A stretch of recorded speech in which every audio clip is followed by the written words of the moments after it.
kaibigan, pakinggan po natin ngayon ang isang natatanging kasaysayan sa buhay ni Sean.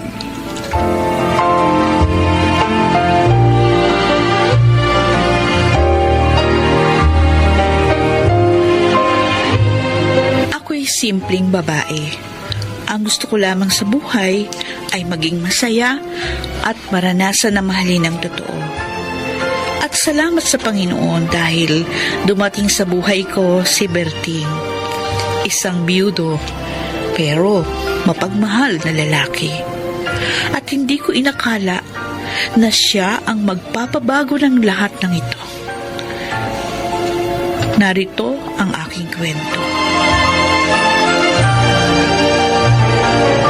Uy, kanina pa naghihintay si Berting sa cellphone number mo. Dali, bigyan mo na. Oo na. Ito na nga Nakahanda na nga itong kapirasong papel. Sinulat ko na yung cellphone number ko. Iaabot ko na lang sa kanya. Halika ba, Choy, samahan mo ko. Ay, dito na lang tayo. Ayoko lumapit. Kasi baka sabihin tayo pa yung naghahabol sa lalaki. Siya yung may kailangan ng number ko, hindi siya lumapit. Uy, te, konsiderasyon naman. Tignan mo naman, no, may ginagawa sila. Kung hindi niya kukunin, edi ihahagis ko na lang sa kanya. Berting, eto na yung number ni Sean. Saluhin mo. Hala, naibata mo yung papel sa ilalim ng kotse ni boss. Kunin mo dali. Ha? Huwag na! Ako na kukuha. Hala, talagang gumapang pa si Berting sa ilalim ng kotse para lang makuha yung number mo. Nakuha ko na. Sorry, Berting. Ihintayin mo text ko, ha? Tsaka, pwede ka bang imbitahan mag-dinner? Umuha ka na dali, Sean. Ha? Oo na. Sige, payag ako.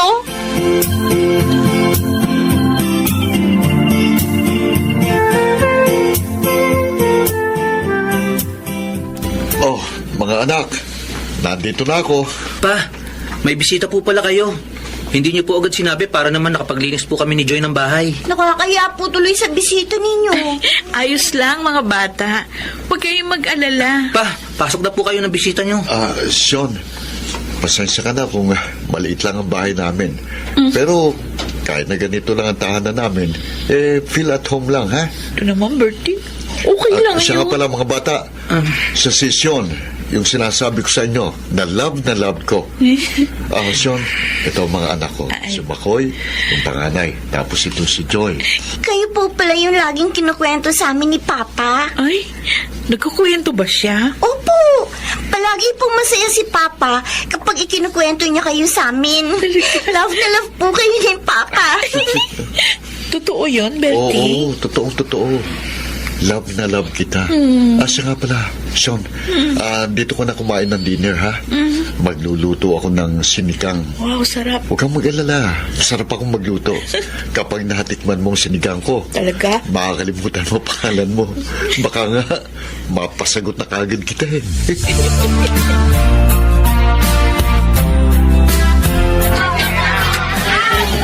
Kamusta naman si Berting sa'yo, Sean? Naku, alam mo ba, Choy? Tingin ko, parang nai-inlove na ako sa kanya. Baka naman na-inlove ka lang sa kanya dahil sa awa. Ang sabi mo, naiiyak ka kama sa mga ikinuwento niya sa iyong talambuhay niya. Siguro isa yun sa mga dahilan. Kaya nga, kapag ako'y naging girlfriend niya, hindi ko siya lolokohin. Tulad nung ginawa sa kanya ng asawa niya. Alam mo ba, nung kinuwento niya sa akin yun talaga, naku, napaluha ako. Kahit nasa jeep kami, nakakaya. Friend, sigurado ka na ba na mahal mo siya? Oo naman. Kung ganun pala, bakit hindi mo pa siya sagutin?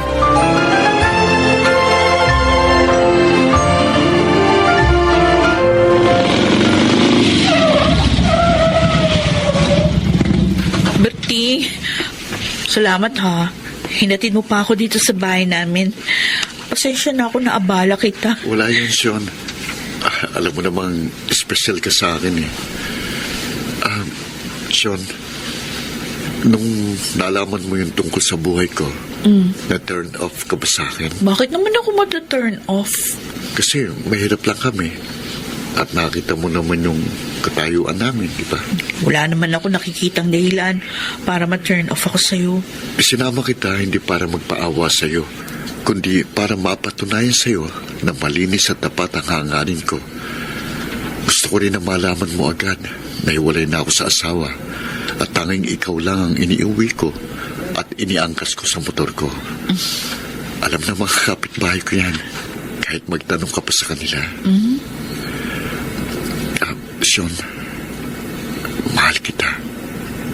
Maniwala ka sa akin. Huwag kang mag-alala. Naniniwala naman ako sa'yo.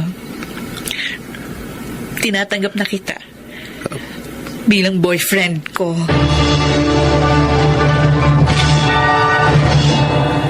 Ting, parang kailan lang. 2 buwan na tayo nagsasama. Sean, hindi ka ba nagsisisi na pinili mo akong makasama? Bakit naman ako magsisisi? Siyempre, mahirap lang ang buhay ko. Palagi tayong kinakapos sa pera. Malaki kasing gastos natin eh. Lalo't nag-aaral pa ang 2 kong anak. Gusto kong gumanda ang buhay natin, Sean. Gusto ko guminhawa ang buhay mo sa piling ko. Ano naman yung plano mo? Bala kong magtrabaho sa abroad. Sa tingin ko, yun lang ang makapagpapaginhawa sa buhay natin. Meron ako nakausap na recruiter. Naghanap siya ng painter sa Saudi. Interesado ako ron. Sige. Susuportahan kita sa balak mo.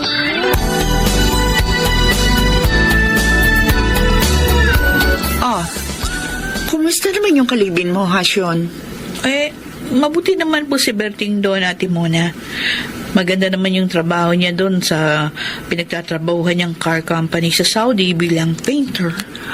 Siguro nga, masusunod mo na yung mga gusto mo. Kasi nag-abroad na yung kalibin mo. Pero, Sean, masaya ka ba sa sitwasyon niyo? Ha? Aminin ko sa'yo, ate. Malungkot ako kasi hindi ko pa siya makasama. Gusto ko siyang yakapin, kaya lang di ko magawa kasi magkalayo kami. Sorba ka siyang namimiss. Miss na miss ko si Berting. Kung hindi nga lang talaga kailangan, di ko siya papayagang umalis.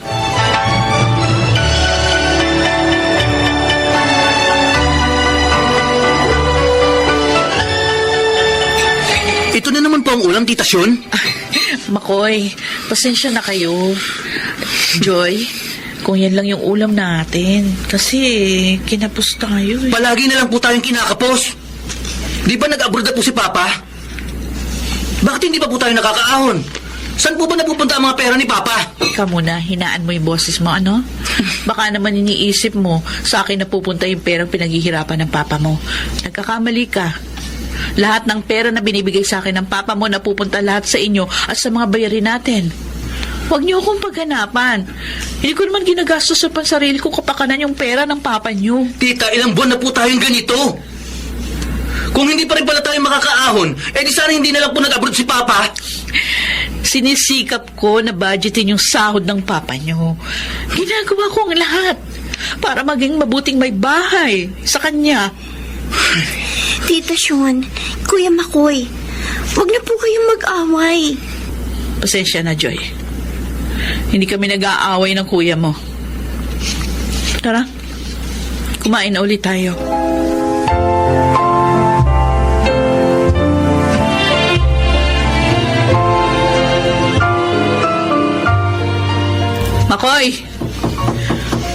Makoy, mag-usap tayo. Buksan mo tong pinto. Ayoko kayong kausap! Ano ba yung mga pinapost mo sa Facebook laban sa akin? Ako walang kwentang ina? Halos sumabusan na nga ako ng oras sa sarili ko dahil sa pag-aalaga sa inyong magkapatid. Sinikap ko maging mabuti sa inyo ni Joy. Kahit minsan, hindi ako nagpabaya. Ano itong ginagawa mo, ha? Sa kabila ng lahat ng sakripisyo ko sa inyo, ito lang igaganti mo? Tita Sean, huwag na po kayong magalit kay Kuya Makoy. Kasi ang kuya mo, tinuring ko na kayong mga anak ko. Bakit naman ganon? Bakit hindi niyo ako maituring na sarili niyong ina? Bakit? Tita, pagpasensyahan niyo na po si Kuya. Matagal na ako nagpapasensya sa kanya. Makoy! Kung ayaw mo sa akin, sige. Hindi kita pipilitin na tanggapin ako bilang nanay mo.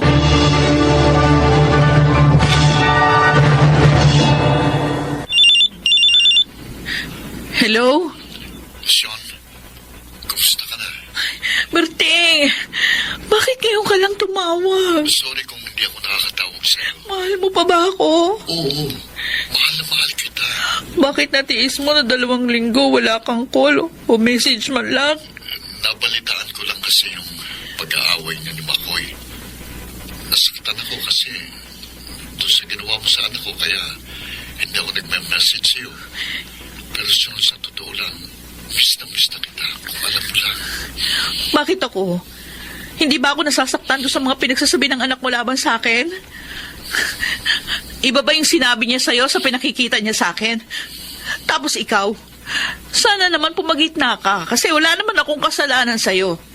Kami lang ang may problema. Pero ano, nagawa mo akong tiisin? Ginagawa ko naman ang lahat para mamagitan sa inyong dalawa. Patawarin mo ko kung para sa'yo hindi ako naging patas. Pero sa pagkakaalam ko, naging patas ako sa inyo. Sorry na, please. Magpatawaran na tayo. Ayusin na natin ang problema natin. Saan matatapos din ito? Huwag tayong magpadala sa mga problema. Berting, Huwag tayong maghihiwalay kasi masasaktan ako. Mahal na mahal kita. Ipangako mo sa akin na kahit nasa gitna tayo ng pagsubok, ako lang ang mamahalin mo at kahit kailan, hindi mo ako iiwan. oo. Pangako. Walang iwanan. Kaya natin ito.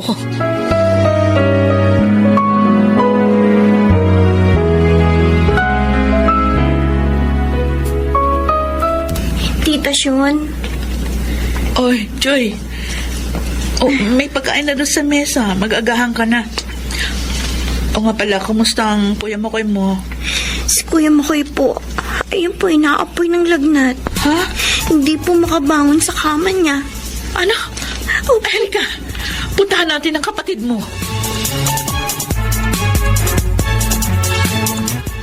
Makoy, ito na yung pagkain mo, oh. Narito din yung gamot mo. Salamat po, Tita Sean. Pinagluto kita ng mainit na lomi. Kasi alam ko, isa yan sa pagkain paborito mo. Oh, kumusta ka na? Ito po, medyo bumaba na po ang lagnat ko. Ang puti naman. Basta wag mong kalilimutang uminom ng paracetamol. Tita Sean, kahit po naging salbahe ko sa inyo, ito pa rin po kayo. Inaalagaan ako. Yung paraan po ng pag-aalaga niyo sa akin, parang isang tunay na ina. Makoy, gagawin ko pa rin ang lahat para maging isang mabuting ina sa inyo ni Joy. Kahit na madalas hindi tayo nagkakaunawaan, mahal na mahal pa rin kita. Pati si Joy. Dahil tinuring ko na kayong parang tunay kong anak. Sa totoo lang po, nakukonsensya na po ako sa ginawa ko sa inyo noon. Tita Sean, sorry po. Matagal na kitang pinatawad. Salamat po. Pangako po, tita. Simula po ngayon, sisikapin ko na po maging mabuting anak. Siya tama na. Irerespeto at ituturing ko na po kayo bilang aking pangalawang ina.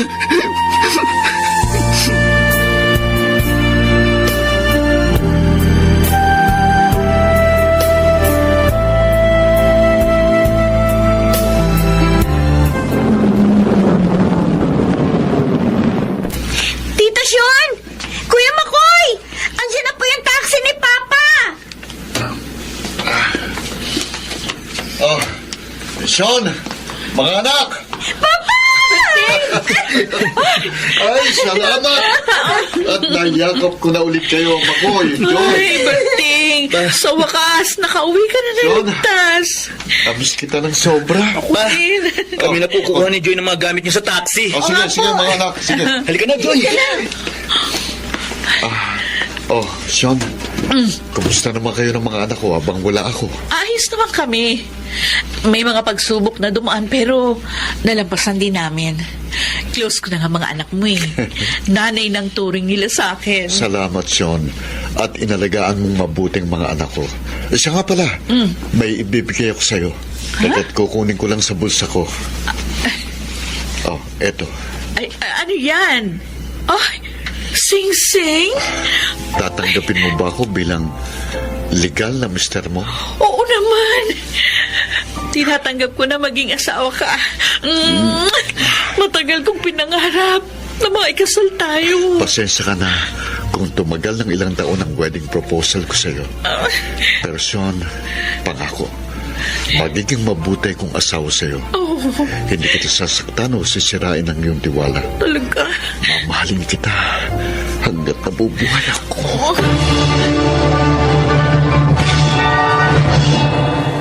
Nagpapasalamat ako sa Diyos dahil kahit na maraming pagsubok na dumating sa aking buhay at sumukat ng pasensya ko, nalampasan ko agad yon. Sa ngayon, kasal na kami ni Berting at 4 na taon na kaming nagsasama bilang legal na mag-asawa. Samantala, mama na ang tawag sa akin ni Makoy at Joy at masaya ako dahil malaki ang paggalang nila sa akin. Hindi na nag-abroad si Berting dahil meron kaming business na tinayo. At sa awa ng Diyos, masasabi ko na successful yon. Wala na akong mahihiling pa. Masaya na ako sa buhay ngayon, kapiling ang aking pamilya. Ako si Sean, ito ang aking buhay. Ang mga bituin ng radyo na nagsiganap sa ating kasaysayan ay sila Rosana Villegas, Phil Cruz, Angelo Alcantara, Alan Ortega, Chiquit del Carmen Amor, at Susan Robles. Naglapat ng angkop na tunog Jerry Mutiang sa musika ni Buboy Salonga. Superbisyong teknikal Eric Lucero at Bong Buyar. Creative Consultant Phil Cruz. Katulong sa produksyon Anching Cruz. Sumulat ng ating kasaysayan Krishna Senga. Sa direksyon Salvador M. Royales. Ito ang aking buhay.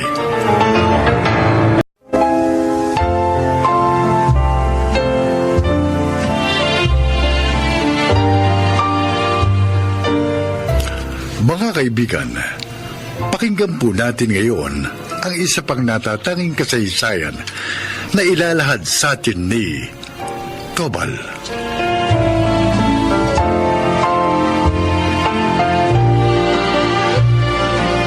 Isang beses lang akong umibig sa isang babae at yun ay si Estela. Unang kita ko pa lang sa kanya, agad nang tumibok ang aking puso at sinabi ko sa aking sarili na siya na ang the one. Hindi nagtagal, naging kami ni Estela. Pero maraming pagsubok ang dumating sa aming relasyon. Isa na rito ang pagtutol ng kanyang mga magulang. At ito ang aking buhay.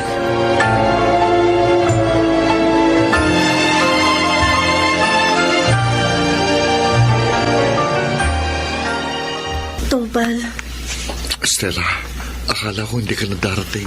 kaya ako dumating para personal na makipag-break sa'yo. Ano? Huwag ka naman ganyan. Hindi magandang biro yan. Gusto kasi ng mga magulang ko na makipag-break ako sa'yo. Pero bakit?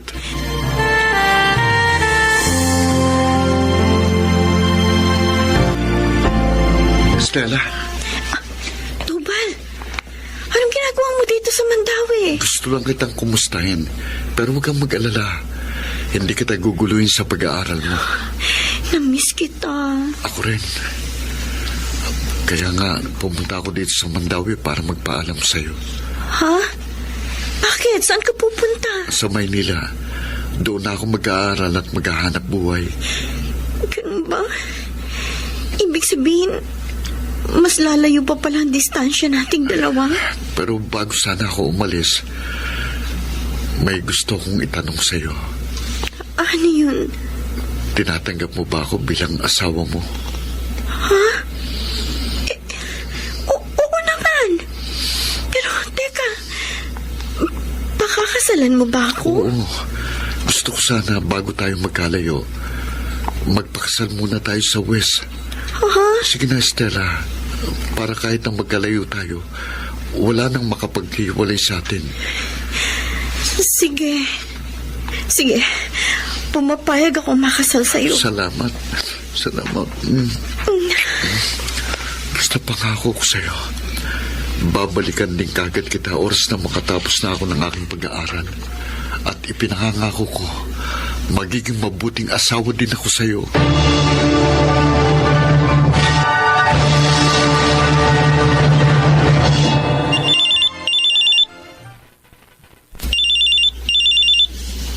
Hello, Tobal? Hello, mahal. Happy first monthsary. Happy first monthsary din. Biruin mo, 1 month na pala tayong mag-asawa. Bilis ng panahon, ano? Oo nga. Pero hanggang ngayon, hindi pa rin tayo nag-honeymoon. Huwag kang mag-alala. After ng graduation natin doon tayo mag-honeymoon. Kumusta ng asawa ko? Eto, ayos naman. Katatapos lang ng final exams namin. Ay, sana pumasa ako. Huwag kang mag-alala. Papasa ka niyan. Matalino ko yung asawa ko. Ikaw, kumusta ka naman dyan sa Manila? Eto, ayos lang din. Nagre-review ko para sa final exam namin sa next week. Okay lang din ang trabaho ko dito sa pawn shop. Wala ka bang ibang babae dyan? Ano? Bakit naman ako mabababae? May asawa na ako. Malay ko. Maraming magagandang babae dyan sa Maynila. May tiwala ka ba sa akin? Oo naman. Mali. Han, basta tutuparin ko yung promise ko sa'yo. Nung araw ng kasal natin na forever ako magiging tapat sa'yo. Namimiss ko ng asawa ko, ha. Gusto ko sana siyang mayakap ng pagkahigpit-higpit. Ako nga rin Pero kailangan natin magtiis. Para din to sa kinabukasan natin.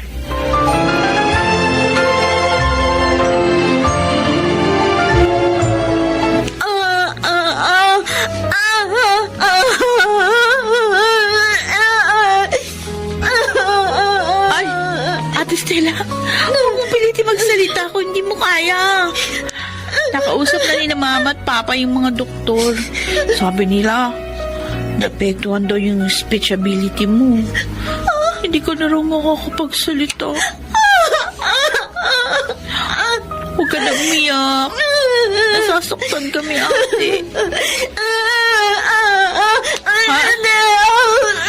Bakit? Sino ba gusto niyo pa makita? Si Kuya Tobal po ba?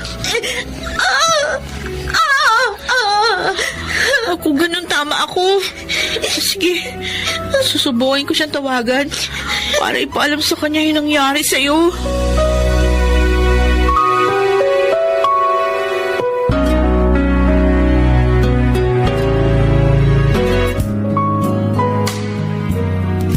Stella, anak, tara, maghapunan na tayo. Anak, bakit? Teka, brown envelope? Bakit? Oo, sige. Bubuksan ko. Stella, ano ito? Marriage contract niyo na ito, ba? Ano? Ang ibig sabihin? Mag-asawa na kayong dalawa? Pero Stella, Bakit mo naman ginawa ito sa amin? Alam mo naman, ayaw namin sa lalaking yun. Pero bakit sinuway mo pa rin kami? Nasaan ang lalaking yun? Kung asawa ka na niya, dapat tinutulungan ka niya ngayon. Gusto mong huwag nang sabihin kay Tobal yung nangyari sa'yo? Pero bakit?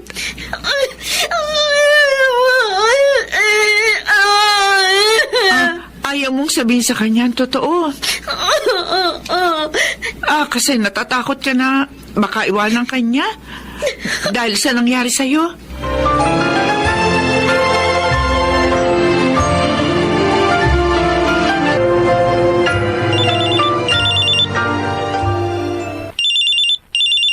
Hello?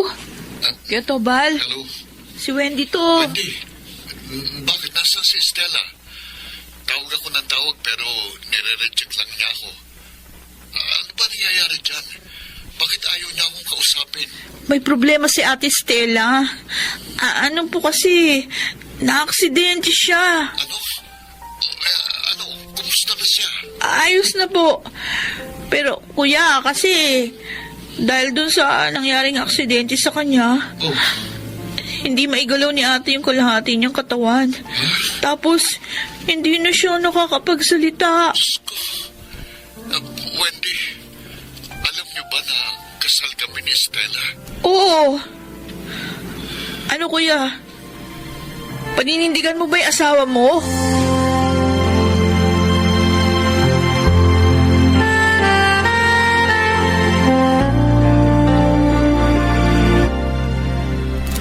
Stella, anak, meron kang bisita.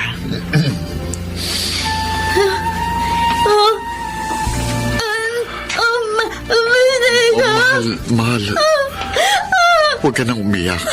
Stella, sa pagkakataong ito, sa simbahan na kita pakakasalan.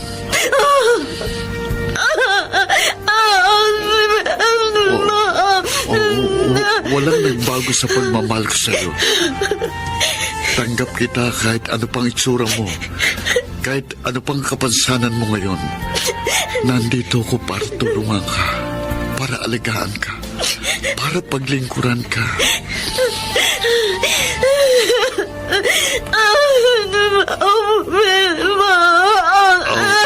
At kung hindi ka man makapagsalita, akong magiging boses mo. Basta, hindi ko makakalimutan yung mga ipinakako ko sa'yo nung araw na ikasal tayo. Na mamahalin kita at magsasama tayo habang buhay.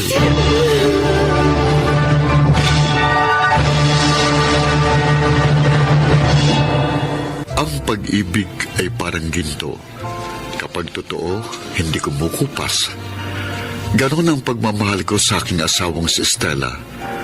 Lumipas ang 10 taon, masaya pa rin kami sa buhay at buo kong ipinagmamalaki na pinagsisilbihan ko ang aking asawa ng buong tapat.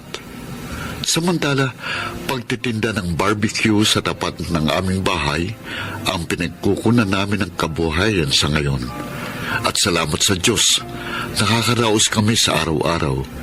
Hindi ko kailangan ng maranyang buhay dahil para sa akin, ang makasama ko ang aking asawa sa araw-araw ay sapat na para sa akin. Ito po si Tobal, mapagmahal na asawa, at ito ang aking buhay. Mga nagsiganap, Chiquit del Carmen Amor, Lionel Benamin, Susan Robles, Angelo Alcantara, Rosana Villegas, at Chiquit del Carmen Amor sa papel na Stella. Naglapat ng angkop na tunog Jenny Mutia sa musika ni Buboy Salonga. Supervisyong teknikal Eric Lucero at Bong Muyar. Creative Consultant Phil Cruz. Katulong sa produksyon Anching Cruz. Sumulat ng ating kasaysayan Krishna Senga. Sa direksyon Salvador M. Royales. Ito ang aking buhay.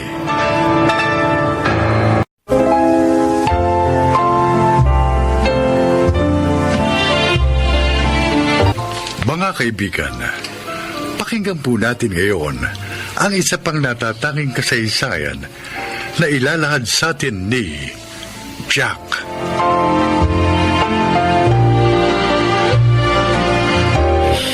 Isa akong lalaki nagsusumikap sa buhay para patunayan na handa na akong akuin ng buong responsibilidad para magtayo ng isang pamilya. Pero hindi naniniwala ang mga magulang ng babaeng nais ko mapangasawa. Para daw kasing imposibleng umasenso ang isang katulad ko na pedicab driver. Pakinggan ninyo ang aking buhay.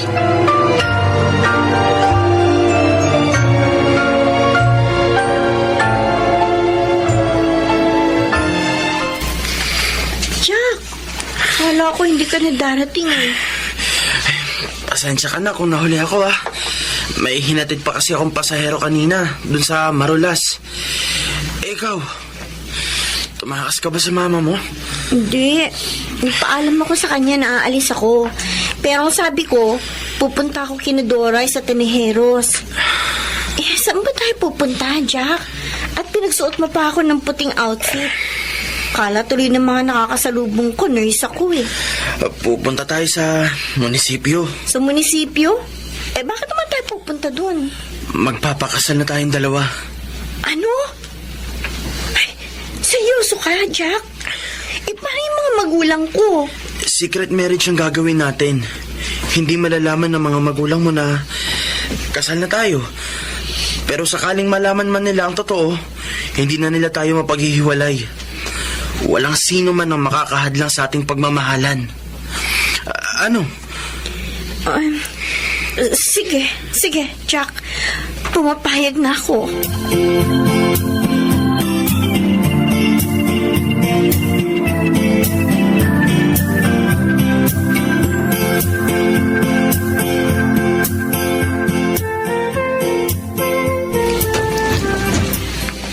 Bakit ngayon ka lang, ha, Josie? Saan ka galing? Inabot ka ng ganitong oras. Hindi ba po sabi ko sa inyo, pupunta po ako kina Doray? Pumunta ka ng alas 3, sina Doret Mencho dito. Hinahanap ka. O ngayon, sabihin mo sa akin, sino ang kasama mo? Si Jack. Ano po kasi? Anong ginawa niyo ng lalaking yun, ha? Saan kayo nagpupunta? Ginabi ka ng uwi. Hindi ko naman po kasama si Jack. Maniwala po kayo sa akin. Kilala kita, Josie. Alam ko kapag nagsisinungaling ka. Anak naman, kailan ka matitigil sa kahibangan mo dyan sa lalaking yan? Kaya ka ba niyang buhayin? Sakaling siya ang pinili mo? Mabibigyan ka kaya niyan magandang buhay? Sa pagkakaalam ko, nakikipasada lang yan ng pedicab. Tapos, sa itsura niya, huwag mong sabihin sa akin na hindi siya adik. Naku, naman, Josie, oo? Mahal ko po si Jack. Yan pagmamahal mo sa hindi tamang lalaki ang magpapahamak sa'yo. Josie, hindi kita pinipigilang magmahal. Pero sa tamang lalaki naman. At naniniwala ako na hindi si Jack ang tamang lalaki para sa'yo.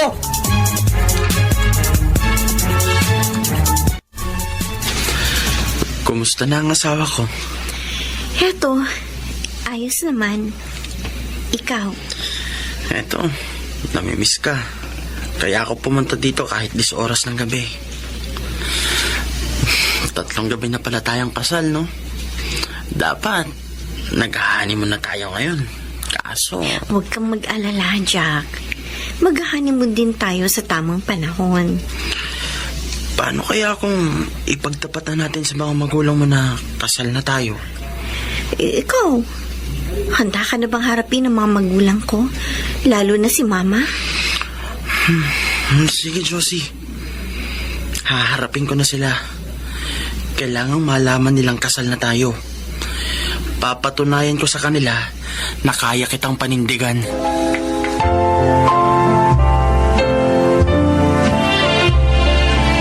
O, Josie, ano ba pag-uusapan natin?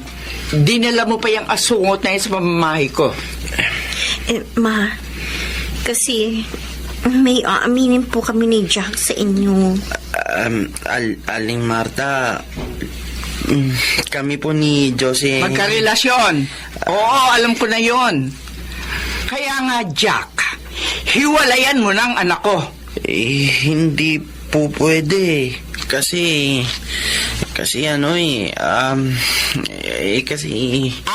Oo. Ay, Magbibigkasan lamang ba tayo ng mga letra, ha? Diretsuhin nyo na nga ako. Ano ba kasi, ha? kasal na po kami ni Josie. Opo, Ma. Nung isang buwan pa po kami nagpakasal sa West. Ganon. Hindi po kayo galit? Hindi. Hindi ako galit. Talaga po? Ay, oo. Naku, hindi ako galit. Kasi napakabuti mong anak. Teka, ha? May kukunin lamang ako sa kusina. Babalikan ko kayo, ha? Ang bilis namang pumayag ng mama mo. Grabe, hindi ako makapaniwala. Oo, Ma. Ibig sabihin, approve ka na kay Mama. Anong approve? Ma? Ma! Bakit niyo hawak-hawak yung ito? Aling Marta naman, ibaba niyo yan. Sino may sabi sa inyo na approve ako sa'yo, ha? Hayop ka, lalaki ka. Ita! Ito! Tama na! Akong pigilan, Josie! Tatanggal mo lang ng laman-laman sa ulong lalaking to! Tama na! Lumayas ka! Lumayas ka sa pamamahay ko! Layas! Layas! At ayoko makita pa yung magbumukha mo sa bahay ko! Hayop ka! Layas!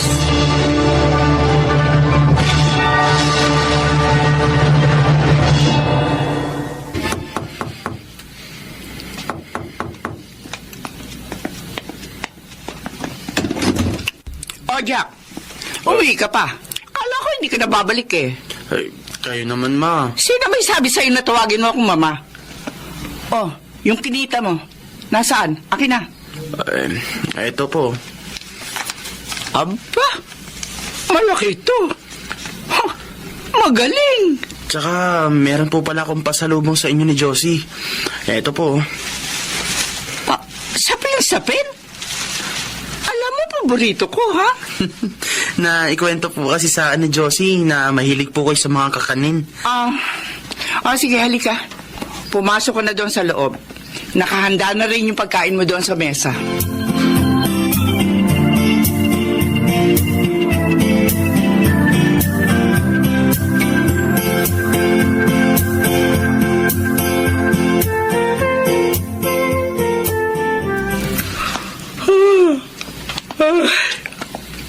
Maaga na naman. Ay, maglilinis na naman ako ng buong bahay, tapos maglalaba. Uy, sandali. Malinis ng bahay.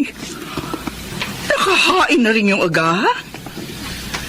Ay, sino kaya gumawa nito?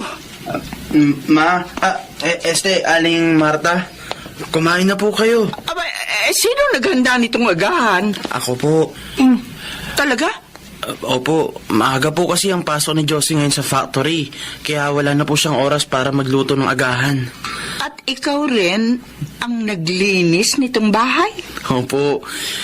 Tapos, naglinis na rin po ako dun sa bakuran. Tsaka, naglaban na rin po ako. Talaga? Ibig sabihin, wala na pala akong gagawin ngayon? Opo, wala na po. Wow, ang sipag mo. Anong oras ka nga pala nagising? 3:00 ng madaling araw pa po. Tiyak na pagod ka. Kumain ka na ba? Tapos na po. O sige, magpahinga ka muna kahit 1 oras bago ka mamasada ng pedicab. Salamat, Jack, ha? Wala po yun.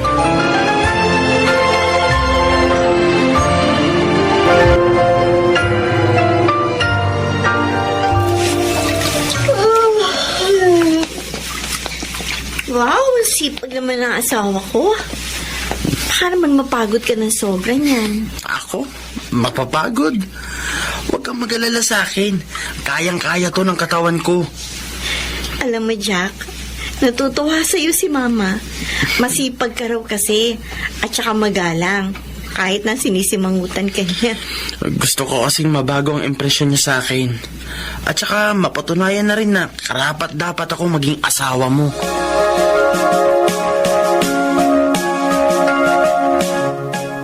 Marta? Kumusta naman yung manugang mo si Jack? Ba, ayun. Masipag naman. Mabait, magalang. At saka madiskarte sa buhay. Oo. Oo. Nakita ko naman na ginagawa niya ang lahat para mabigyan ng magandang buhay si Josie. Ay, Mare, nagkamali ako sa panghuhusga ko sa kanya. Ibig bang sabihin yan, boto ka na sa kanya? Oo. Oo. Gusto ko na si Jack para kay Josie. Dahil kumbinsido na ako na nasa mabuting kamay ang aking anak. Wow! Himala! Anong nakain ninyong dalawa at magkasundo na kayo? Ko naman, Josie, oh. Bakit? Wala na bang pag-asa na magkasundo kami ni Jack? Hindi, pero kasi naninibago lang ako. Nakita ko naman na mabuting taong asawa mo. Kaya sa maniwala ka sa o hindi, hindi na ako tututol pa sa inyo. Tama ang mama mo. Ayos na ang lahat sa amin. Siya nga pala, may sasabihin pala ako sa inyo. Ano yun, mahal? Titigil na ako sa pagpipedicab. Ha? Abe, bakit naman? May naipon na po kasi akong pera para makapagtayo ng maliit na negosyo. Mas mainam kasi yun para kumita ng malaki. At para mabigyan ng magandang buhay ang asawa at magiging anak namin. O ano bang negosyo yung balak mo, mahal? Yung simple lang. Bali, magtitinda tayo ng fishball, squidball, kwek-kwek, isaw at saka calamares. Yung isa kong kakilala, binibenta na yung food cart niya. Balak ko yung bilhin, gamit yung naipon kong pera. Mas malaki ang kikitain ko doon kaysa sa pagpipedicab ko kapag nagkataon. Naku, maganda yung naisip mo. Sabihin mo sa akin kung paano ka makakatulong.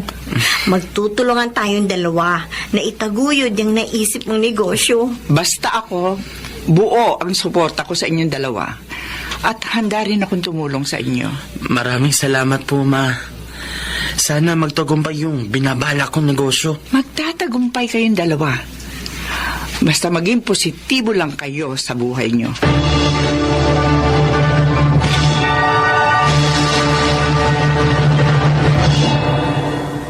Tumigil din ako sa pagpipedicab. At sa halip, ay nagtinda ako ng mga pagkain gamit ang food cart. Nagbebenta kami sa tapat ng isang pampublikong eskwelahan. Maganda naman ang kita at nasusustentuhan naman nito ang pangangailangan ng aking pamilya. At nakakapag-abot pa ako sa aking paboritong biyanan. Hindi naman malaki ang aking negosyo, pero masaya kami dahil patuloy ang pagbuhos ng biyaya sa aming pamilya. Ako si Jack at ito ang aking buhay. Totoo na sa pagsisikap ay unti-unting aasenso ang iyong buhay. Pagtiwala ka lamang sa iyong sarili at higit sa lahat, huwag makalilimot na magpasalamat sa Panginoong Diyos na siyang nagbibigay sa iyo ng biyaya. Mga nagsiganap, Chiquit del Carmen Amor, Susan Robles, Alan Ortega, Phil Cruz, Rosana Villegas, at Angelo Alcantara sa papel na Jack. Naglapat ng angkop na tunog, Jerry Mutia. Sa musika ni Buboy Salonga. Supervisyong teknikal, Eric Lucero at Bong Muyar. Creative Consultant, Phil Cruz. Production Assistant, Anching Cruz. Ito'y mula sa panulat ni Krista Senga at sa direksyon, Salvador M. Royales. Ito ang aking buhay.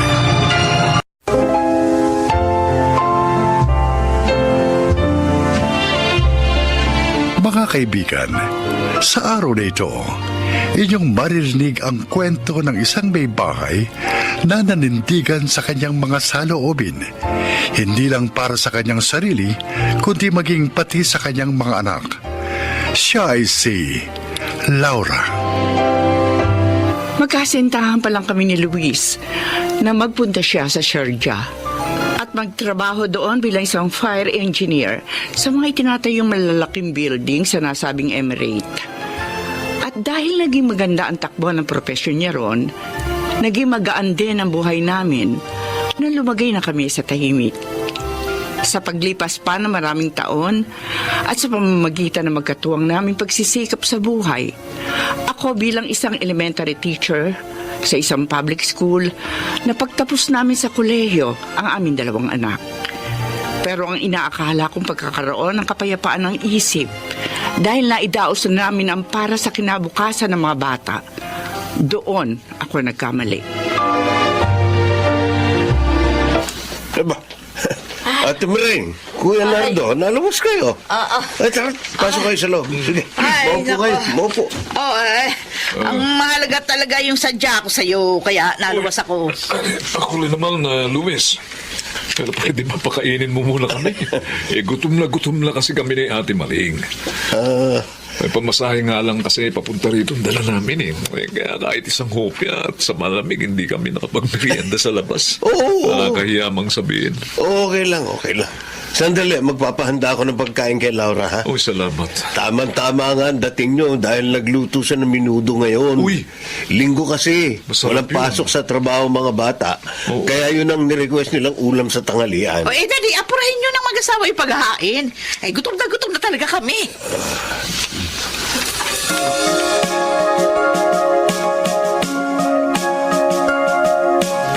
Alam mo, Kuya, kinakabahan talaga ako.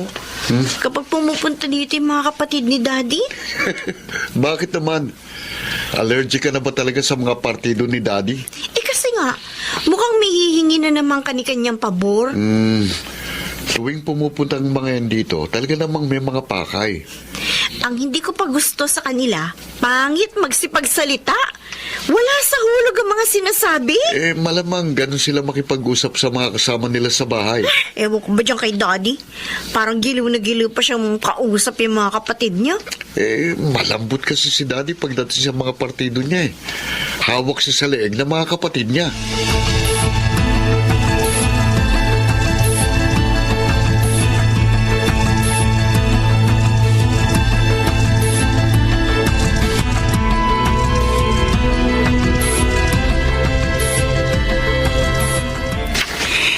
Ipinahiram mo kay Ate Maring yung titulo ng lupa natin sa Bulacan para lang isang lanya na 1 milyon?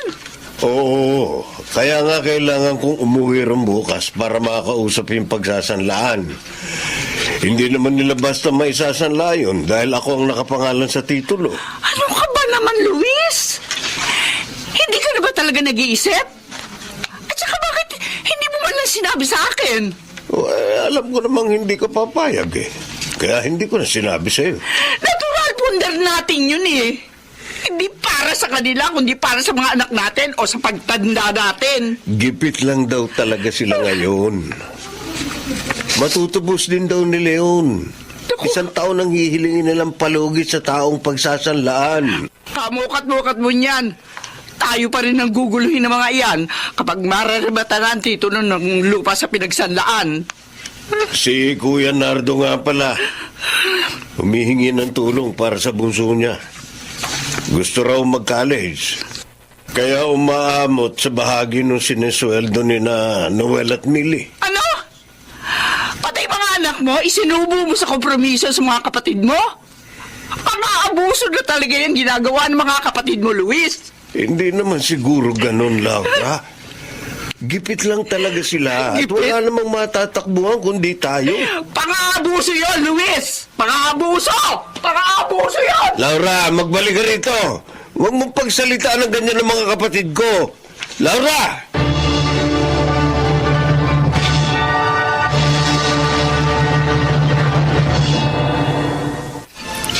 Nung nasa abroad pa, daddy nyo, tuwing katapusan ng buwan, nandito na yung mga partido niya. Kasama pa lahat ng mga anak. Kanya-kanya nang hingi ng pera. Wala yata, milyones yung pinadadala sa akin ng daddy nyo ng mga panahong yun. Pero dapat din sana maging aware si Daddy na iba na ang sitwasyon niya ngayon. Hindi pa niya masabi sa mga kapatid niya na wala naman siyang trabaho para masustentuhan pa ang mga yun? Mataas nga kasi pride ng daddy nyo. Ayaw niyang bumaba ang tingin sa kanya ng partido niya. Kaya tingnan mo, pati kayo ng Kuya Noel mo, ikinumpromiso. Binigyan pa niya kami ng problema ni Kuya Noel. Lalo na ako. Bago pa lang ako sa pagiging computer hardware engineer. Kaya hindi rin naman ganun kalaki ang sahod ko. Ang mahirap pa sa ginawa niyang yan. Aasa na talaga yan si Kuya Nardo sa makukuha sa inyo. Ako, Jack. Tuwing araw ng sahod nyo, nandito na yun, nakabang na. Hindi talaga aalis yun hanggat hindi nakakakuha ng pera.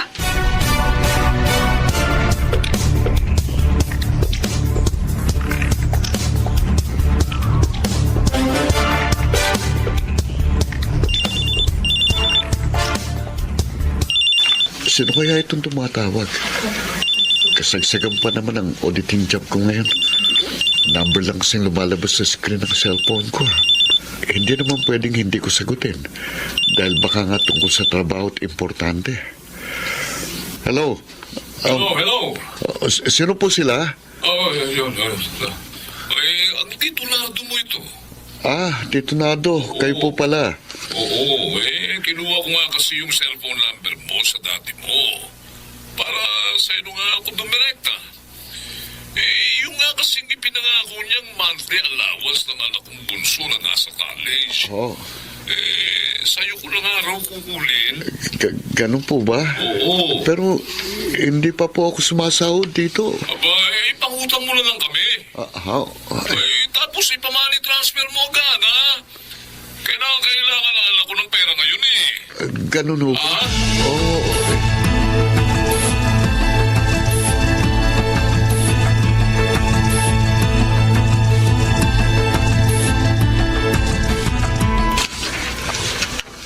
Tumawag si Ate Maring.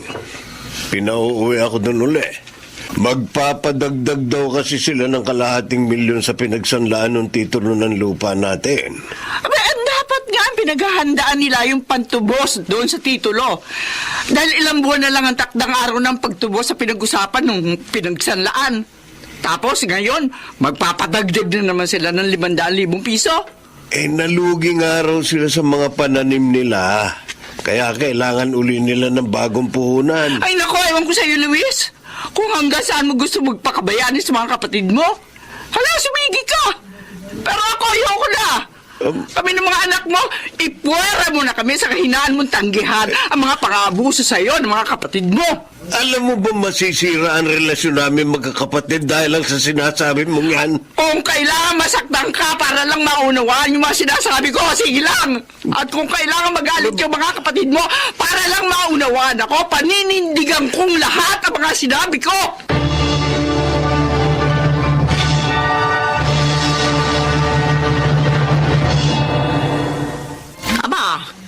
Sayang naman yung lupain nyo. Kung hindi matutubos yun, Luis. Kahit 2.5 milyon may pagbibili pa yun. Wala nga kaming pera. Kaya hindi namin masasagot yung pagtubos sa pagkakasanla ng lupang yun. Pwede, pagbili mo na lang ng tuluyan para mas mapakinabangan pa natin yung pinagbilhan. Ayun, oo. Tama si Ate Maring, Luis. Iba. Gawin na lang nating pera yung lupa niyong yun. Oo. Kesa sa marimata, di ba? Ha? Magmamatrikula na kasi si Bunso ngayong semestre na ito. Kulang na naman yung perang ibinibigay ng mga anak mo eh. Yan nga ang isa ko pang gustong bigyan ng punto, Kuya Nardo. Oh. Hindi na makapagbibigay sa iyo mga bata. Ano? Aba, hindi po pwede yung Luis. Ano, iiwan kami sa ere ng mga anak mo? Ay, paano pag-aaral ng nursing ni Bunso ko?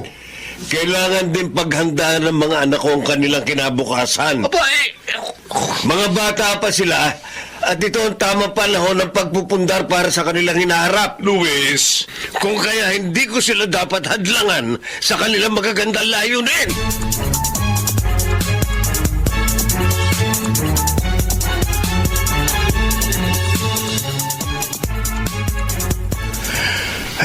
Aaminin ko. Ang gaan ng pakiramdam ko pagkatapos kong sabihin ng mga nasa sa loob ko kina Ate Maring at Kuya Nardo kanina. Parang nakawala ako sa isang mahigpit na pagkakagapos. Halos kalahati ng buhay mo. Naibigay mo naman sa kanila, Luis. Tsaka namulat din akong nadadagdagan pa ang mga taon sa ating buhay. Kailangan din natin paghandaan ang ating pagtanda. Maraming taong pa ang darating sa ating buhay. na magiging magkatuwang pa rin tayo, Luis. Siyempre, kasama pa rin natin ang mga bata. Hanggang nandito pa rin sila sa poder natin, mananatili pa rin tayong nagtutulungan at isang masayang pamilya. Ngayon ko rin aaminin, napakapalad kong ikaw ang naging kabiyak ng puso ko, Laura.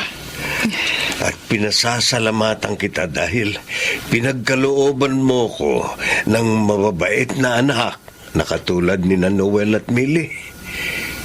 Totoong wala akong mahihiling pa sa nasa itaas.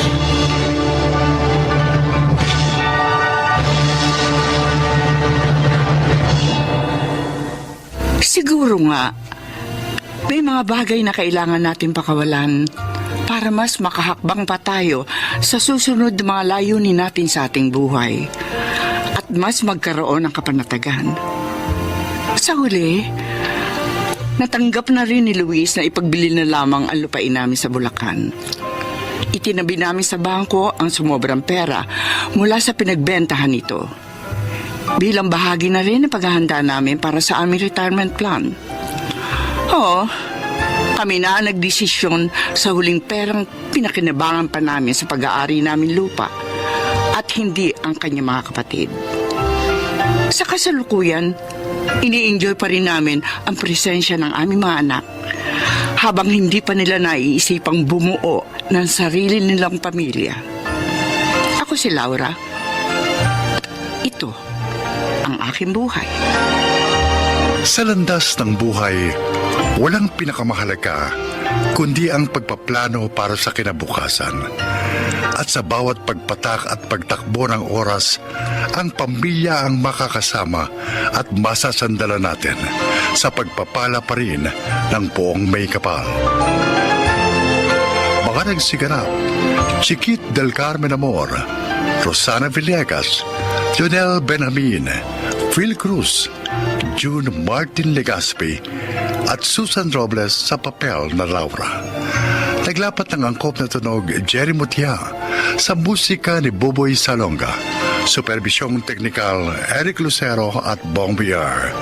Creative consultant Phil Cruz. Production assistant Anching Cruz. Ito'y mula sa panulat ni Sel Barlam. Sa direksyon Salvador M. Royales. Ito ang aking buhay.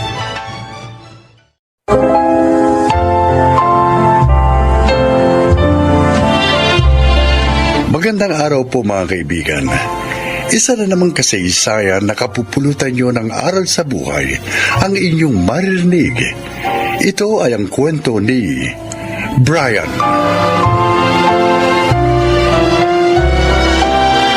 Panganay ako sa amin ni Lorna. 20 anyos lang ako noon nang pumanaw si Tay. Makaraang ilang buwan, nagkasakit si Inay at nasunog ang aming bahay. Kaya naman upang mabuhay, napilitan akong kumapit sa patalim. Nalabis ko naman pinagsisihan. Kaya lahat ay ginawa ko upang mabago ang buhay ko.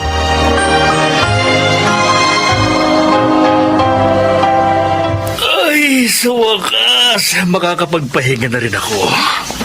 Pagod ka na naman, kuya. Di bale, masaya naman ako, Lorna. Dahil malakas bumenta ang karinderya ko. Oo nga, anak. At dahil doon, naipaayos mo na itong bahay natin. At may 2 tricycle ka na rin pamasada. Oo nga. At naipundar kong lahat ng ito sa loob lang ng 3 taon. Nagtagumpay kang baguhin ang iyong buhay, anak. Abay, pwede ka nang mag-asawa. Naku, inay, palagay ko po, malapit nang dumating ang panahong yon. Malapit nang makapag-asawa si Kuya Brian. Ano ba naman yung sinasabi mo, Lorna? Naku, huwag ka nang magkaila, kuya. Halata ko yan. May gusto ka sa kaibigan kong teacher, si Janine.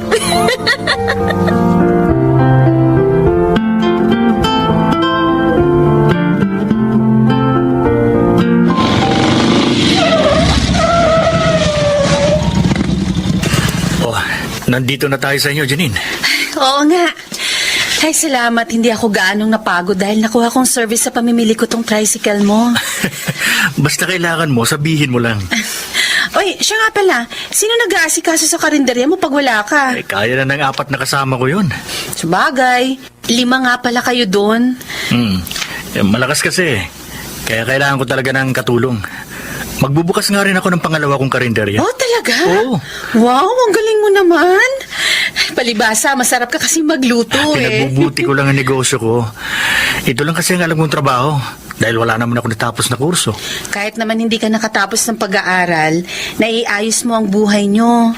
Nakakatuwa nga Ay, ano ba yan? Daldal ako ng daldal. Hindi pa pala ako bayad. Ay, teka. Eto pala yung bayad ko. Sige na. Okay Ha? na. Okay na yun. Nakakaya naman, Brian. Okay lang. Ilang beses mo na akong hindi pinagbabayad. Okay lang. Walang problema. Kaibigan ka naman ng kapatid ko eh. Ganon? Hmm. Kaya kaibigan din ang turing mo sa akin? Ganon ba? Oo. Ganun na nga. Ay siya, halika. Tumuloy ka muna nang makapag-juice ka man lang. Ha? Sige na. Ito man lang maiganti ko sa madalas mong paghatid sa akin ng libre.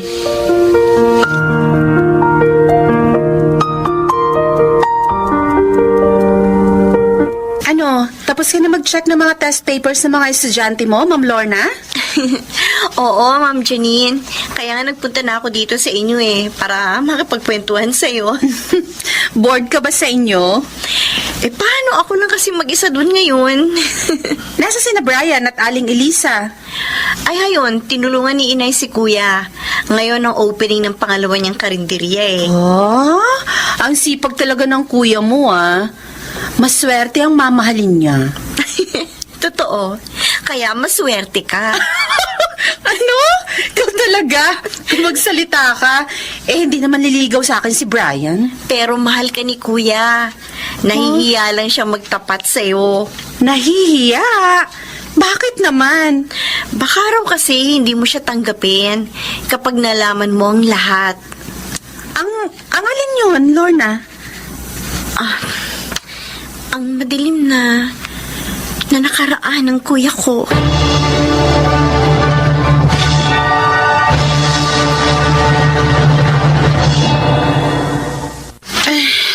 Salamat sa paghatid mo sa akin, Claude.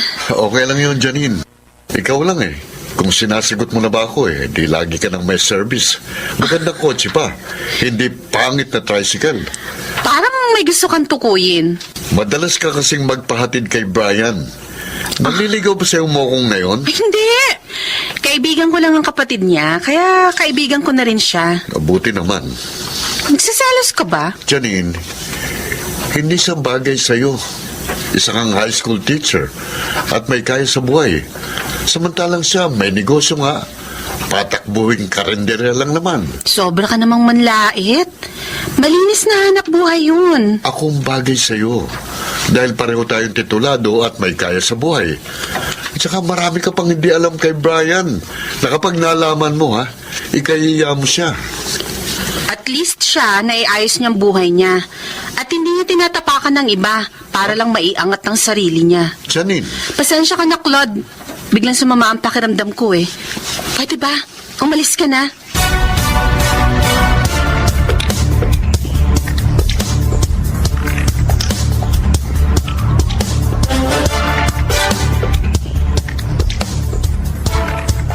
Ating gabi na. Ayaw pa rin akong dalawin ng antok.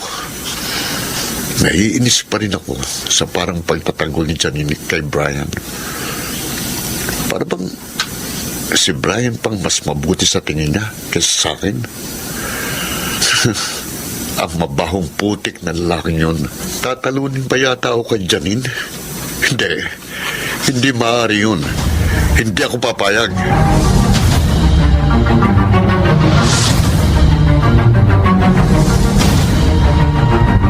Anak, sabi mo napagod ka sa pag-aasikaso ng mga karinderya mo. Hoy, bakit ating gabi na? Hindi ka pa matulog. Hindi po ako makatulog, Nay. Si Janine ba ang iniisip mo? Nay, inihatid po siya ni Claude kanina sa bahay nila. Dadalawin ko po sana siya pero nang makita ko sila, hindi na po ako tumuloy. Manliligaw ba niya ang lalaking yan? Yun po ang sabi ni Lorna. Dapat kasi anak, magtapat ka na rin sa kanya. nang hindi ka na nahihirapan pa ng ganyan. Natatakot po ako na eh. Nag-aalala ako. Baka kasi masaktan lang ako. Huwag mong katakutang masaktan ka. Ang mahalaga, lumabang ka. Mahirap yung nasasaktan ka dahil wala kang ginagawa. Nay, alam niyo naman pong dahilan kaya nag-aalala ako. Lahat ng tao ay may karapatang magmahal at mahalin.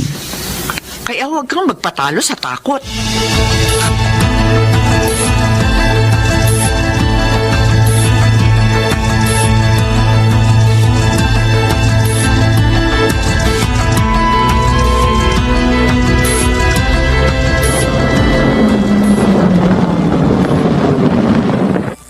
Hi, Janine. Ikaw pala, Claude.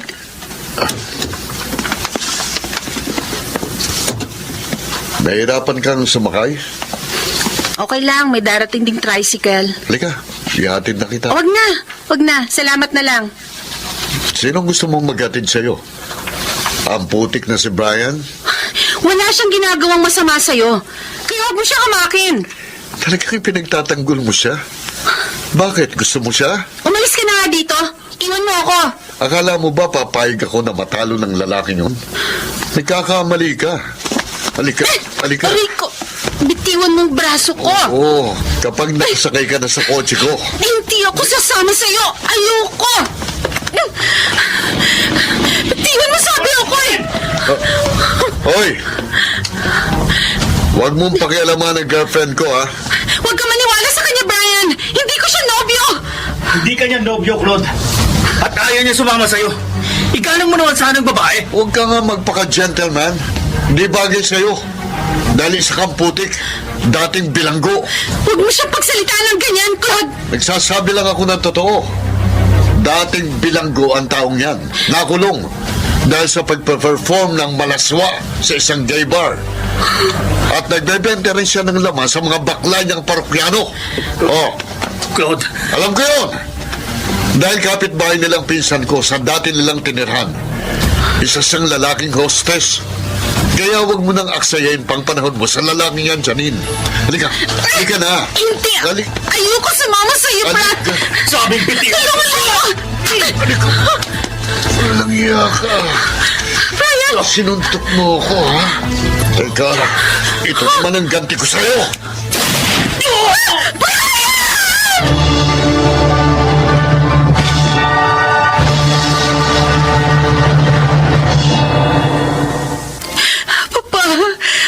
Papa, iniligtas ako ni Brian. Oh, Kung hindi siya dumating, malamang natangay na ako ng Claude na yon.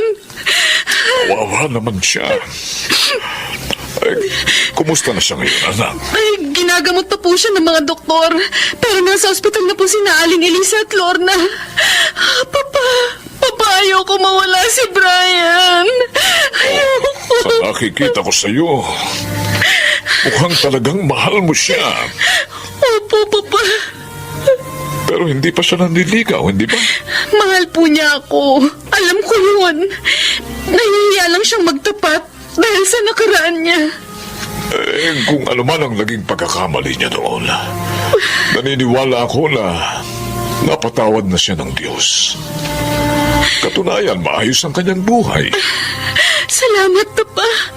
Salamat sa pagtanggap sa kanya. Maraming salamat.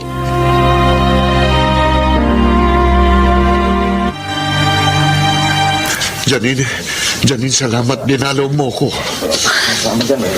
Pinuntahan kita. Hindi para dalawin, kundi para sabihin sa'yo na hindi lang ang pamilya ni Brian ang nag-file ng kaso laban sa'yo. Maging ako. Janine, patawarin mo na ako. Nagawa ko lang yung sa labis na pagmamahal ko sa'yo. Masahol ka pa sa bilanggo, Claude. Pinagtangkaan mo ng masama ang iyong kapwa. Kaya dapat lang na magtusa ka.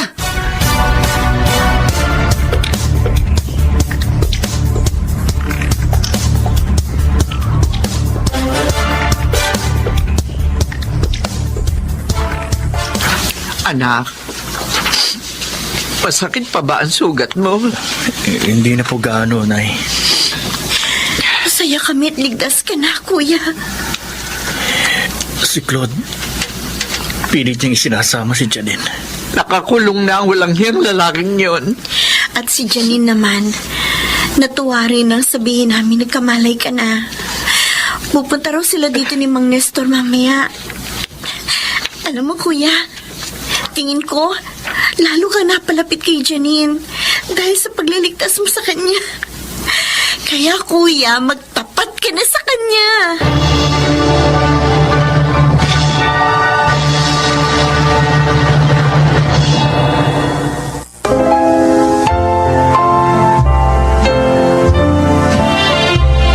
Kasal na kami ni Janine ngayon at may isa ng anak. Salamat sa Diyos. Naging madilim man ang buhay ko noon. Tinulungan pa rin niya akong maiayos ang lahat. Ako po si Brian at ito ang aking buhay. Hindi lahat ng nahuhulog sa putikan ay tunay na marumi. Kaya sana, huwag natin silang hatulan dahil may bahagi pa rin sila sa lipunang ating ginagalawan. Mga nagsiganap, Susan Robles, Chiquit del Carmen Amor, Jenaline de la Cruz, June Martin Legaspi, Phil Cruz at Maynard Landicho Jr. sa papel na Brian. Naglapat ng angkop na tunog Jerry Mutia, sa musika Buboy Salonga, supervisyong teknikal Eric Lucero at Bong Boyar, creative consultant Phil Cruz, production assistant Anching Cruz. Ito'y mula sa panulat ni Selma Corporal Alcantara, sa direksyon Salvador M. Royales. Ito ang aking buhay.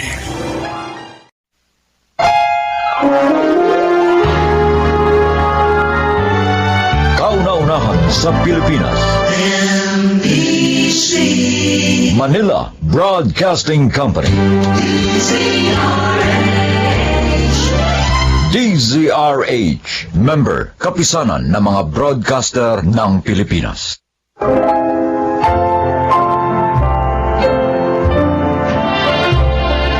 Magandang araw po sa inyo mga giliw naming tagapakinig. Narito ang kasaysayan ng isang dalagang napuno ng galit ang puso. Siya ay si Heidi. Matagal akong napalayo kay inay. 8 taon pa lamang ako noon nang iwan niya ako sa kanyang kaibigan na si Tita Delia. Yun ay dahil pumanaw si Itay. Sa simula, maganda ang trato sa akin ni Tita. Pero nang lumaon, nagbago siya. Huwag naman po, Tita Delia. Ayoko na ganong trabaho. Ganon, higaga ka pala eh. Ay ko, Tita. Hindi lang sampalang matitikman mo sa akin pag hindi mo ako sinunod. Natatakot po ako magtrabaho sa house. Baka po mabastos ako doon. Tanga! Yung hawak at halik, nakukuha sa paligo yun. At doon, maaari ka makapag-asawa ng mayaman. At mababawi ko ang mga ginastos ko sa pagpapalamon sa'yo. Alalahanin mo, ha? Dito ka tumira sa bahay ko ng mahabang panahon.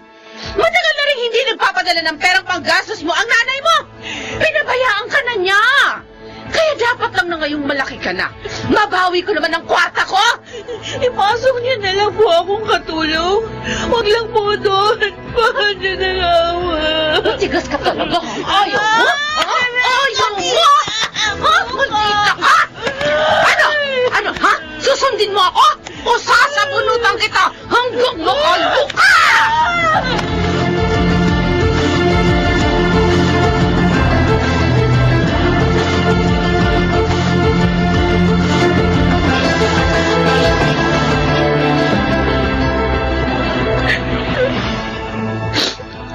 Sakit ng katawan ko. Dahil sa...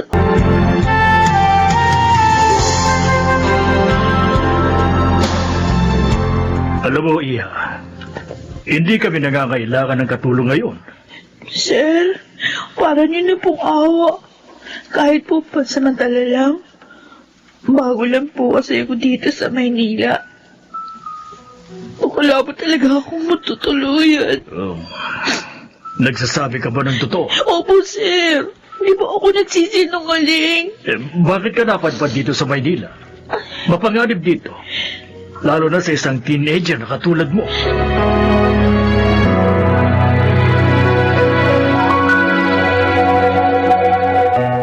Dalawang buwan na sa iyo, Kuya Romulo. Oo, Renato. Naawa naman kami kaya hindi namin mapalis. Mabait at masipag naman kasi. Kung talagang totoo ang dahilan niya, kaya napadpad siya dito sa Maynila, nakakaawa nga siya. Palagay ko naman totoo yun. Gula naman ang tanggapin ko siya. Wala kaming nawawalang gamit o kahit na ano sa amin. Kuya, ano kaya sa tingin mo kung kunin na lang namin siya? Di ba may dalawa ka ng katulong? Si Mildred na lang. Dahil nag-asawa na si Nova. Sabihin mo na sa kanya, Kuya. Para bukas, kukunin ko na siya. Para naman din na mahirapan si Mildred sa mga trabaho dito.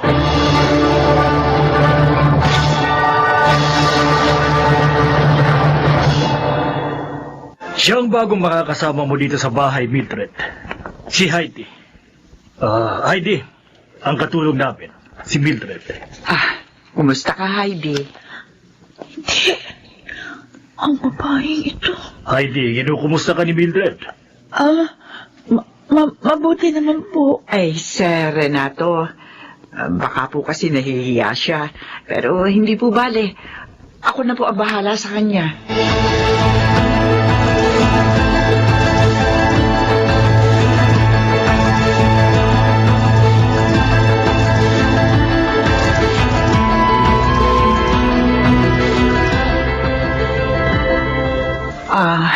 Heidi, pwede ba tayo mag-usap? Pwede naman o. Ano ba yun? Mula kasi nang dumating ka rito, tahimik ka lang eh. Di naman kasi ako dalahira. Baka lang kasi maaari tayo magkwentuhan dahil magkasama tayo sa trabaho.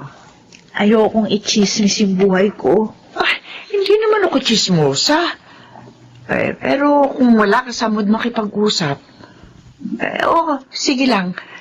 Itatanong ko lang sana kung ano-ano kayang gawaing bahay ang alam mo. Lahat po alam ko. Kahit naman kasi pinabayaan ako ng nanay ko. Natuto pa rin ako sa pamamagitan ng ibang tao. Di mainam. Hindi na pala kita tuturuan. Kaya ko nga rin ang trabaho kahit na ako lang mag-isa dito.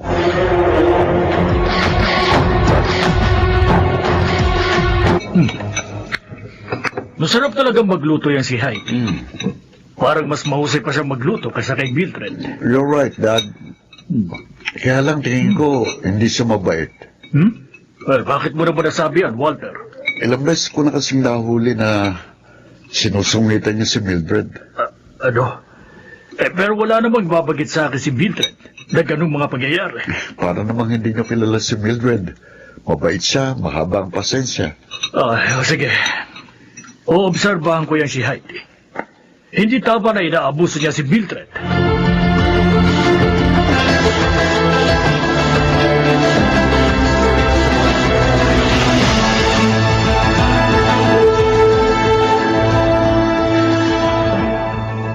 Heidi, masama ba pakiramdam mo? Kasi namumutla ka eh. Huwag mo akong pakialaman. Huwag ka sana magalit, ha? Nagmamalasakit lang naman ako sa'yo. Bakit? Kailan ka pa natutong magmalasakit sa akin? Ha? Kailan pa? Teka, hindi kita maintindihan. Galit ka ba sa akin? Ilang galit? Galit na galit. Heidi, bakit naman? Talaga bang kahit pangalan ko, kinalimutan mo na rin? Teka, ano ba talaga ibig mong sabihin? Pati pangalan ng anak mo, kinalimutan mo rin? Anong klase kang ina? Heidi, hindi ko nakakalimutan ang pangalan ng anak ko. Oo. Kapangalan mo nga siya. Teka. Huwag mong sabihin na Ako nga! Ang batang pinabayaan mo. Sa masama mong kaibigan na si Tita Delia. Anak! Heidi! Ayoko makan. Ganito ko sa'yo. Sarili mo lang iniisip mo. Hindi totoo yan. Hindi totoo yan. Pinabayaan mo akong palamunin at alilayin ng masama mong kaibigan. Dahil doon. Kaya pinagmalupitan niya ako. Kaya kahit high school, hindi ko natapos. Gusto pa niya ako ipasok sa biras. Oh, Diyos ko. Hindi ko alam na ginawa niya yun sa'yo, anak. Halos lahat ang kita ko, pinadadala ko sa kanya para mapag-aral ka lang. Sinungaling ka! Nagsasabi ako ng totoo, anak. Alam yun ng Diyos. Hindi kita kailanman pinabayaan.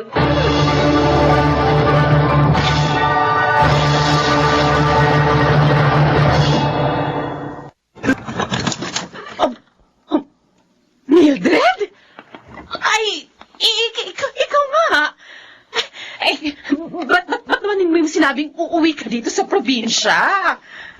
Nasaan ang anak ko, Delia? Ha? Sabik na ako makita siya. Kwan. Nagtanan siya. Oo, nagtanan nga. Matigas kasing ulo ng anak mo. Ayaw makinig. Sumama ba naman sa lalaking may asawa?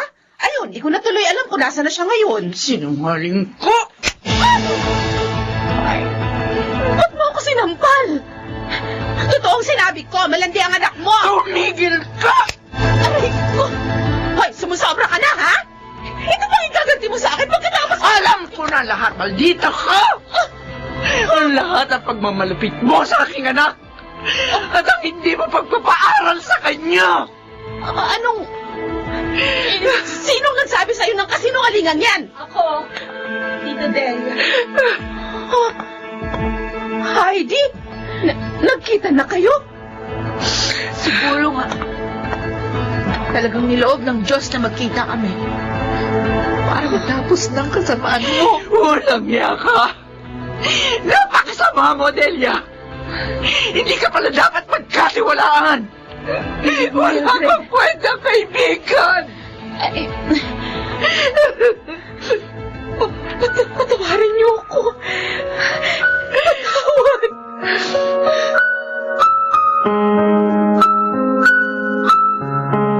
Ngayon naman siguro, naniniwala ka na sa akin, anak. Opo, Nay.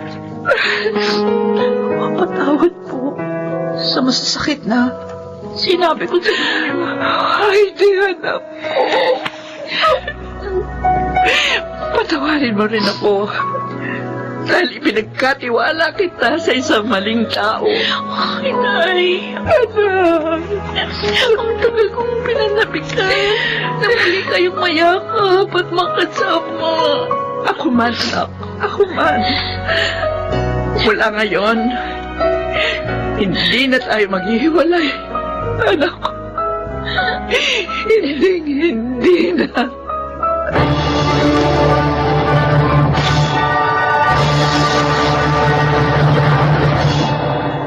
Nakatapos na ako ng pag-aaral sa kolehiyo. At yun ay dahil sa tulong ni na Sir Renato. At maligaya na kami ni Inay ngayon. Ako po si Heidi. At ito ang aking buhay. Totoong mahirap ang maging ina. Hindi biro ang mga responsibilidad. Kaya marapat lamang na maging maingat upang ang anak ay hindi mapahamak. Mga nagsiganap: Susan Robles, Jeneline de la Cruz, Lionel Benjamin, Maynard Landicho, Phil Cruz at Rosana Villegas sa papel na Heidi. Naglapat ng angkop na tunog Jerry Mutiang. Sa musika, Buboy Salonga. Supervisyong teknikal, Eric Lucero at Bong Boyar. Creative Consultant, Phil Cruz. Production Assistant, Anching Cruz. Ito'y mula sa panulat ni Telma Corporal Alcantara. Sa direksyon, June Martin Ligaspi at Maynard Landicho Jr. Ito ang aking buhay.